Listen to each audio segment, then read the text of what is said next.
My channel विद्या शिक्षा institute. आप लोग कैसे हैं? आशा करती हूँ कि आप लोग अच्छे ही होंगे। तो स्टूडेंट्स, हम कर रहे हैं करिकुलर डेवलपमेंट वाले मॉडल हैं, करिकुलर डेवलपमेंटल मॉडल हम कर रहे हैं।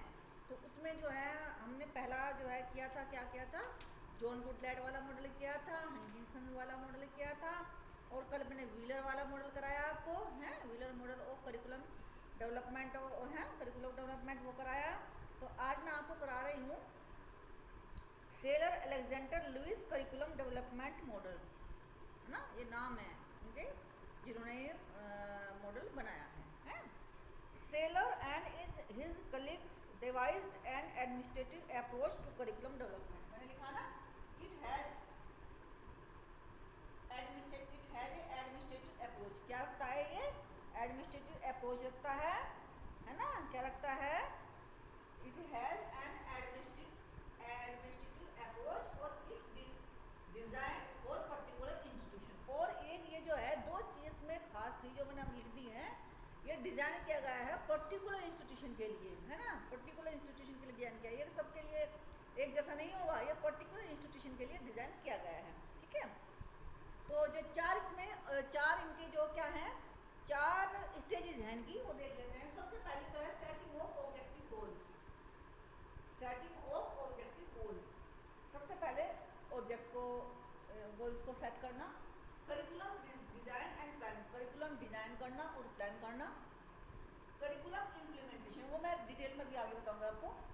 उस करिकुलम को जो हमने डिजाइन किया और प्लान किया उसको इम्प्लीमेंट करना, और जो हमने इम्प्लीमेंट करना किया उसको हम करिकुलम इवोल्यूशन करना।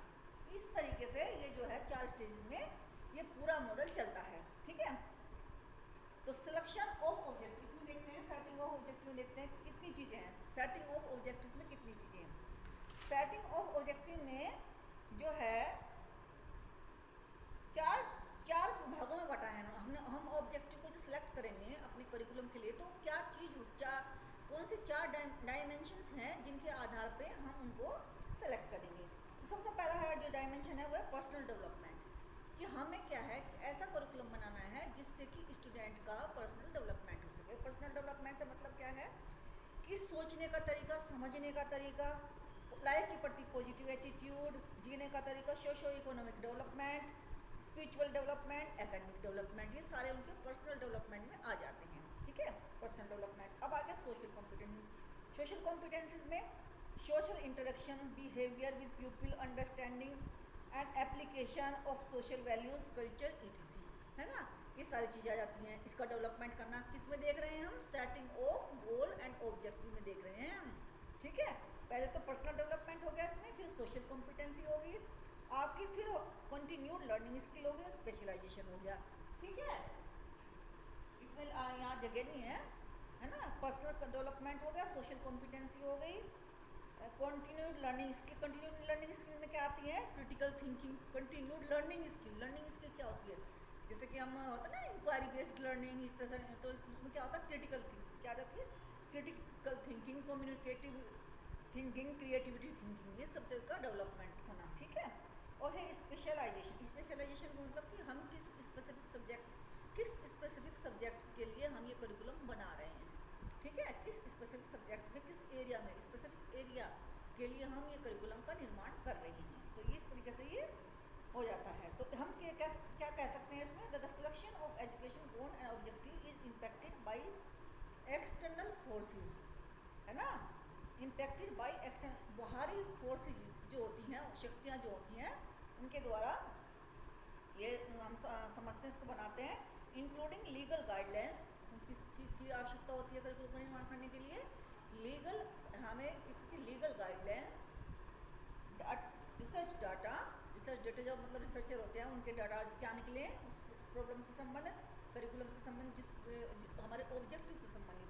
ठीक है, प्रोफेशनल एसोसिएशंस, जो प्रोफेशनल एसोसिएशन होती हैं, जैसे कि प्रोफेसर्स हैं और बहुत सारे उनकी एसोसिएशन होती हैं, उनका, और स्टेट गाइडलाइंस, और स्टेट की, राज्य की गाइडलाइंस, इन सब की आवश्यकता इसमें पड़ती है जब हम ऑब्जेक्ट किसका, Saylor Alexander Lewis curriculum development model जब हम तैयार करते हैं, तो हमें इन चारों की जरूरत पड़ती है, जो कि बाहरी एक्सटर्नल फोर्सेज हैं उनकी।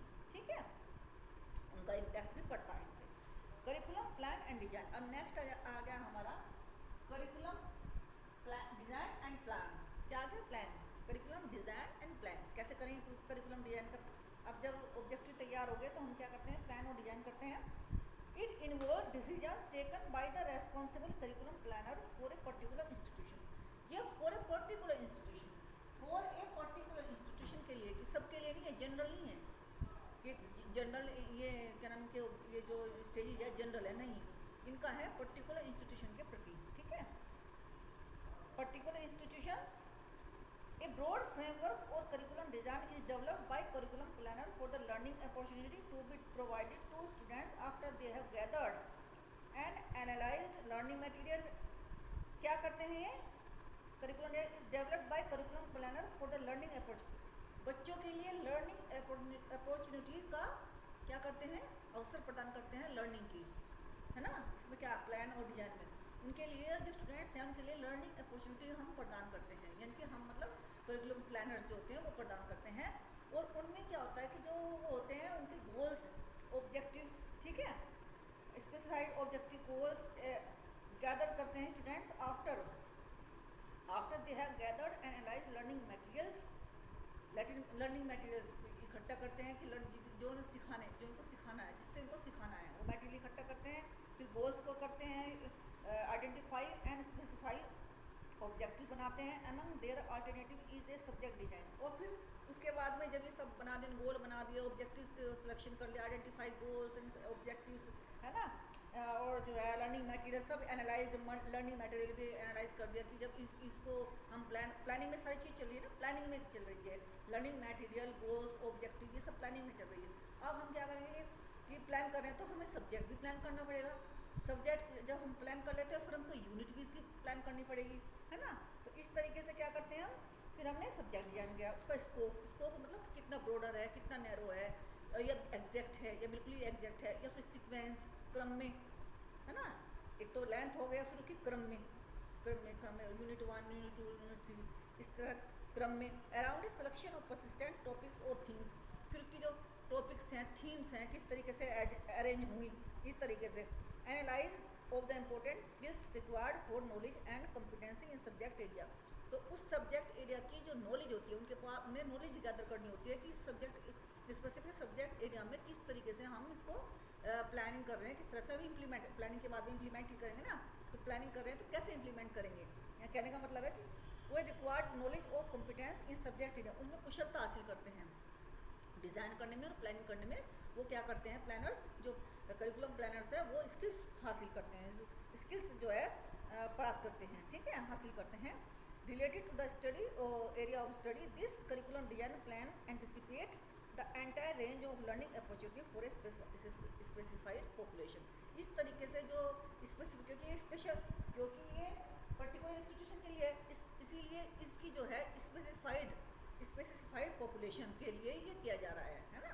ये पहले से ही उन्होंने डायरेक्शन दे दिया था इस तरीके से कि ये पर्टिकुलर इंस्टीट्यूशन के लिए, तो उनकी जो पॉपुलेशन है, जो हमारे पास जो पॉपुलेशन है, डाटा है, वो भी स्पेसिफाइड ही पॉपुलेशन है। ओके, थर्ड आ जाता है करिकुलम इम्प्लीमेंटेशन। अब करिकुलम इम्प्लीमेंटेशन कैसे होगा, ये आ गया हमारा करिकुलम इम्प्लीमेंटेशन। अब करिकुलम इम्प्लीमेंटेशन कैसे आएगा, करिकुलम इम्प्लीमेंटेशन कैसे आएगा? करिकुलम इम्प्लीमेंटेशन ऐसे आएगा कि it involve decision regarding instructions. हम क्या करेंगे इम्प्लीमेंटेशन में, इंस्ट्रक्शन, कौन से इंस्ट्रक्शन हमें बच्चों को देने हैं curriculum during the curriculum implementation. Implement कर दिया करिकुलेशन, अब ये जो बच्चे जो करिकुलम को पढ़ रहे हैं, तो उसके बीच में हमें इंस्ट्रक्शन कौन से देने हैं, कौन सा टॉपिक किस तरह से पढ़ा जाएगा, किस टॉपिक में हमें किस तरह के क्वेश्चन फ्रेम करने हैं, किस तरह के इंस्ट्रक्शन, मतलब जो इंस्ट्रक्टर बताते हैं इंस्ट्रक्शन, ठीक है। वेरियस टीचिंग स्ट्रेटजीज, है ना।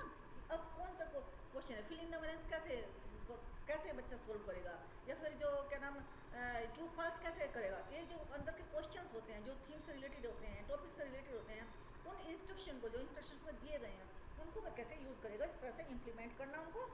और इंस्ट्रक्शन इज दस the implementation of the curriculum plan. Saylor asserted that curriculum developer must see instruction and teaching as the summation of their efforts.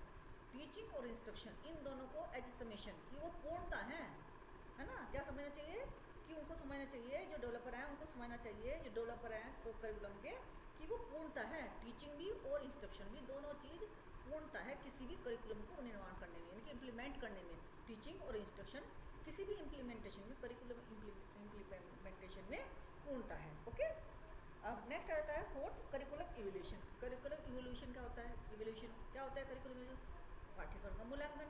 अब जब हमने इम्प्लीमेंट कर दिया, अब हमें क्या देखते हैं, अब हम देखते हैं कि जो हमने जो हमारे जो एक्सपेक्टेड आउटकम थे, किसी किसी मॉडल में वो जो इंटेंडेड और एक्सपेक्टेड दोनों आउटकम को प्राप्त करने के लिए इवोल्यूशन किया जाता है। किसी किसी में एक्सपेक्टेड है ना, कि एक्सपेक्टेड है, मतलब एक्सपेक्टेड को ही जो है इंटेंडेड में, इंटेंडेड यानी एक्सपेक्टेड एक ही बात हो गई। एक्सपेक्टेड जो है इवोल्यूशन एक्सपेक्टेड लर्निंग आउटकम्स, किन्हीं किन्हीं में ये हो जाता है, किसी में इंटेंडेड और जो है एक्चुअल में, एक्चुअल जो है आउटकम्स पर जोर दिया जाता है, किन्हीं की में खाली इंटेंडेड में, जो इंटेंडेड थे हमारे, जो है एक्सपेक्टेड थी। तो एक्सपेक्टेड मतलब expected intended expected learning outcome. Saylor and his colleagues recognize both formative and summative evolution. उन्होंने कहा है कि दोनों ही चीज़ चलेंगे इसमें, फॉर्मेटिव इवोल्यूशन भी होगा और जो है समेटिव इवोल्यूशन भी होगा। क्यों होगा? क्योंकि जब फॉर्मेटिव प्रोसीजर आर फीडबैक में mechanism that enable the curriculum planners to make adjustment and improvement at every stage. वो कहते हैं, इनका कहना है कि जो ये इवोल्यूशन डेवलपर हैं, इवोल्यूशन मेकर हैं, प्लानर हैं, उनको समय समय पर मिलता फीडबैक मिलती रहेगी, है ना, फीडबैक मिलती रहेगी। ये फीडबैक मैकेनिज्म है कि कैसा करिकुलम कैसा है ना, एडजस्ट मोर मतलब एडजस्टमेंट एंड इम्प्रूवमेंट, वो एडजस्ट कर, वो जो करिकुलम है वो एडजस्ट कर सकता है कि नहीं कर सकता है, या इतनी कमी है क्या वो एडजस्ट ही नहीं कर सकता, या फिर उसमें थोड़ा बहुत इम्प्रूवमेंट भी कर सकता है। इन सब चीज़ों का ध्यान रखते हैं एट एवरी स्टेप, पूरे स्टेप वाइज इम्प्लीमेंट में जो स्टेप्स होते हैं सारे स्टेप्स पर, ठीक है। और द करिकुलम डेवलपमेंट प्रोसेस, जो प्रोसेस करिकुलम डेवलपमेंट की चल रही है, पूरी स्टेज जो चल रही है, और ये हम कर रहे हैं बात इम्प्लीमेंटेशन की। तो एवरी जब हमने इम्प्लीमेंट करिकुलम कर दिया और बच्चों का रिएक्शन उसके प्रति देख रहे हैं, तो हमें एवरी स्टेप पर उसका फॉर्मेटिव इवोल्यूशन करना होता है। फॉर्मेटिव इवोल्यूशन क्यों करना होता है? क्योंकि हमें फीडबैक चाहिए होता है। फीडबैक मैकेनिज्म ऐसी होती है जिससे कि हमें उनका रेस्पॉन्स प्राप्त होता है, और उन रेस्पॉन्स के प्राप्त करने के बाद ही हम उनको कुछ न हम उनका नेक्स्ट जो है इवोल्यूशन कर सकते हैं। इवोल्यूशन मतलब नेक्स्ट जो समेटिव इवोल्यूशन कर सकते हैं। फिर हम आती है बात समेटिव इवोल्यूशन की। The summative evolution is the end of the process of deal with. अब समेटिव क्या है कि जितनी बन चुकी थी, हमारे पास बन चुका पूरे तैयार हो गए चारों स्टेज, अब हम क्या करेंगे, उनका इवोल्यूशन करेंगे समेटिव इवोल्यूशन में। ओके, अब रिजल्ट क्या रहा एंड में हम देखेंगे। उसमें तो हमने उनको फीडबैक देते रहे, सुधरते रहे, ठीक है, और अच्छा फीडबैक दिया, इम्प्रूव हुए और मॉडिफाई हुए। लेकिन अब हम समेटिव इवोल्यूशन करेंगे, पूरे का समेटिव इवोल्यूशन करेंगे, इसकी प्लान उनके ऑब्जेक्टिव का और उनके जो उनके ऑब्जेक्टिव का, करिकुलम डिज़ाइन का, करिकुलम इम्प्लीमेंटेशन का, इन सब का हम इकट्ठा ही समेटिव इवोल्यूशन करेंगे। अब हमको रिजल्ट चाहिए कि इस करिकुलम पढ़ाने योग्य है कि नहीं है, या मॉडिफाई करके इसको चलाया जा सकता है, या फिर इसको जो है हम हटा दें, है ना, हटा दें, या तो मॉडिफाई करें, कंटिन्यू करें, मॉडिफाई करें। इन सब चीज़ों का हमें पता करना होता है इवोल्यूशन में। तो स्टूडेंट्स, ये हो गए हमारे Saylor Alexander Lewis curriculum development model, ठीक है। अब हम नेक्स्ट करते हैं। आज हमारे जो है डेवलपमेंटल मॉडल ऑफ करिकुलम समाप्त हो गए हैं। दो हैं, एक टाइलर 4 प्रिंसिपल्स बैकवर्ड, दो चीज़ें और हैं इसमें, वो बताना चाहूँगी कि हो सकता है उनसे क्वेश्चन आ जाए, वो भी इम्पोर्टेंट है। फिर हमारा पूरा फिनिश हो जाएगा, फिर हमारा शुरू हो जाएगा करिकुलम चेंज होना शुरू हो जाएगा। तो वो भी मैं आपको कराऊंगी जरूर, हो सकता है क्वेश्चन वहाँ से आ जाए, क्योंकि ये जो है पोस्ट पॉजिटिव विज मॉडल भी एक नई कॉन्सेप्ट मैंने पढ़ी है, तो उसको भी मैं यहाँ डिफाइन करना चाहूँगी। उसमें हम क्या उस मॉडल में क्या हुआ, कैसा वो मॉडल होगा, तो वो और एक इस तरह एक डेलिब्रेटिव मॉडल, एक पोस्ट पॉजिटिव मॉडल, इनमें क्या डिफरेंस है दोनों में, और Tyler 4 principles, backward design model, Wiggins and MCTG, इनमें क्या फ़र्क है। ये 2 मॉडल और रह रहे हैं, उसके बाद हमारा मैं कल करा दूँगी, उसके बाद हमारा ये कंप्लीट हो जाएगा, फिर हमारा शुरू हो जाएगा करिकुलम चेंज। तो अब हम कर लेते हैं अपने, क्या कर लेते हैं, अब हम कर लेते हैं अपने PYQs, है ना। अब हम कर लेते हैं अपने PYQs, हमने कर लिए थे कल 60 करेंगे, कितने कर लिए थे कल हमने? 60 कर लिए थे ना, 61 करेंगे आज। हाँ, आइए उधर बैठ चलते हैं, उधर बैठ के करते हैं।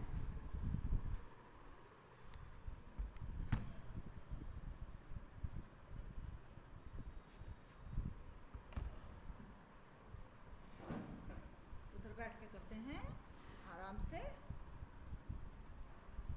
तो 61 given below are two statement, है ना। Curriculum studies as a field of research deals with questions found at the point of intersection between an area of activity and knowledge and education, teaching, learning and socialization, है ना। ये मैंने आपको कल करा दिया था। चलो 62 वाला कर लेते हैं, ये तो मैंने आपको कल करा ही दिया था। The disciplinary aspect are learnt by a child through, है ना। The disciplinary aspect are learnt by a child through। Disciplinary aspect किसके द्वारा पढ़ा जाता है? रिटन करिकुलम के द्वारा, कवर्ड करिकुलम के द्वारा, नल करिकुलम के द्वारा या सोसाइटल करिकुलम के द्वारा? बताइए।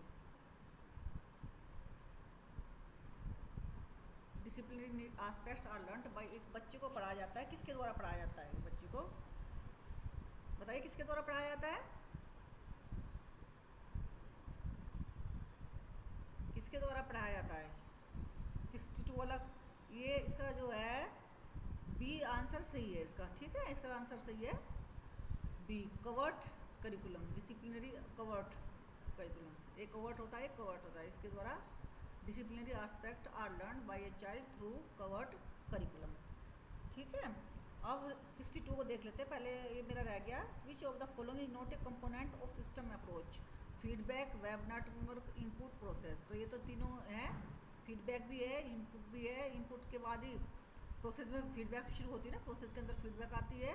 तो फीडबैक, इनपुट, प्रोसेस, तो वेब नेटवर्क ही इसमें नहीं है, बी वेब नेटवर्क इसमें नहीं है।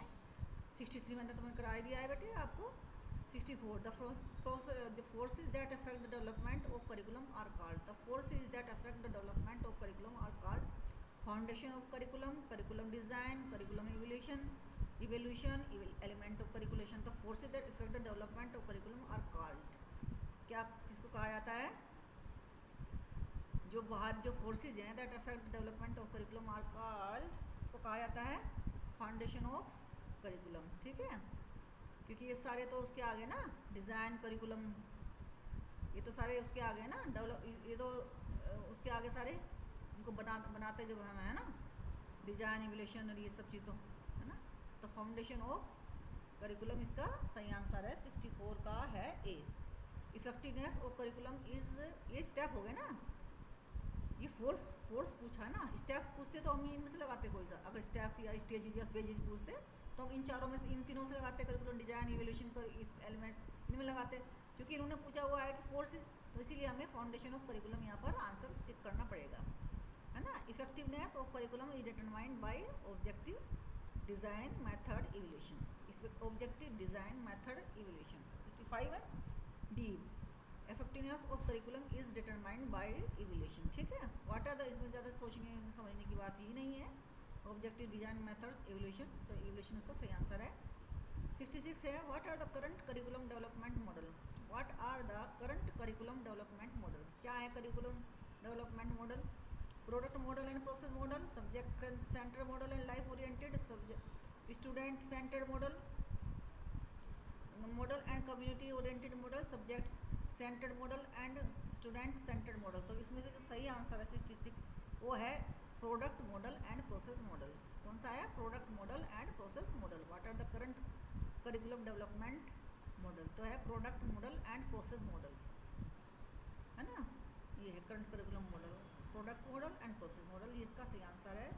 67 में which of the following model of curriculum has minimum scope for democratic decision making, which of the following models of curriculum has minimum scope for democratic decision making, यानी कि कौन सा model का curriculum जो है जो मिनिमम स्कोप रखता है फॉर डेमोक्रेटिक डिसीजन मेकिंग, प्रजातांत्रिक डिसीजन मेकिंग में कौन सा है जो है मिनिमम स्कोप रखता है? System analysis model, grass root, है ना, डेमोन्स्ट्रेशन, एडमिनिस्ट्रेशन। तो आप इसको एडमिनिस्ट्रेशन बिल्कुल सोच समझ के आप एडमिनिस्ट्रेशन को लगा सकते हैं।